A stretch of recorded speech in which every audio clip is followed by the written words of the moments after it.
Brazilian ফুটবলের কথা উঠলেই সবার আগে কার নাম মাথায় আসে? পেলে, তাই তো?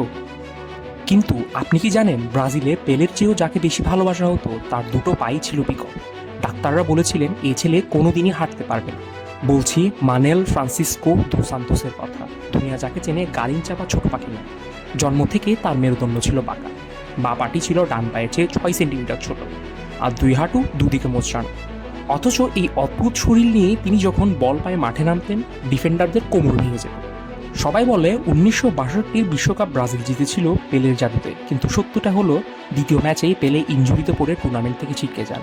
তখন একা পুরো ব্রাজিলের দায়িত্ব কাঁধে তুলে নেন গারিঞ্চা। ডান উইং থেকে তার অবিশ্বাস্য গতি আর ড্রিবলিংয়ের সামনে বিশ্বের বাঘা বাঘা ডিফেন্ডাররা স্রেফ খড়কুড়োর মতো উড়ে গিয়েছিল। ফুটবল মাঠেই তিনি প্রথম ওলে শব্দের জন্ম দেন। প্রতিপক্ষকে ড্রিবল করে পার হয়ে যাওয়ার পর তিনি আবার থামতেন, ডিফেন্ডার ফিরে আসা পর্যন্ত অপেক্ষা করতেন এবং তাকে আবারও বোকা বানাতেন। ফুটবল তার কাছে কোনো যুদ্ধ ছিল না, ছিল স্রেফ আনন্দ। তাই তো ব্রাজিলের মানুষ তাকে নাম দিয়েছিল আলেগ্রিয়া দো পোভো, অর্থাৎ জনগণের আনন্দ। দুর্ভাগ্যবশত মাঠের এই জাদুঘর ব্যক্তিগত জীবনে অ্যালকোহল আর দারিদ্রের কাছে হেরে যায়। মাত্র 49 বছর বয়সেই তিনি বিদায় নেন।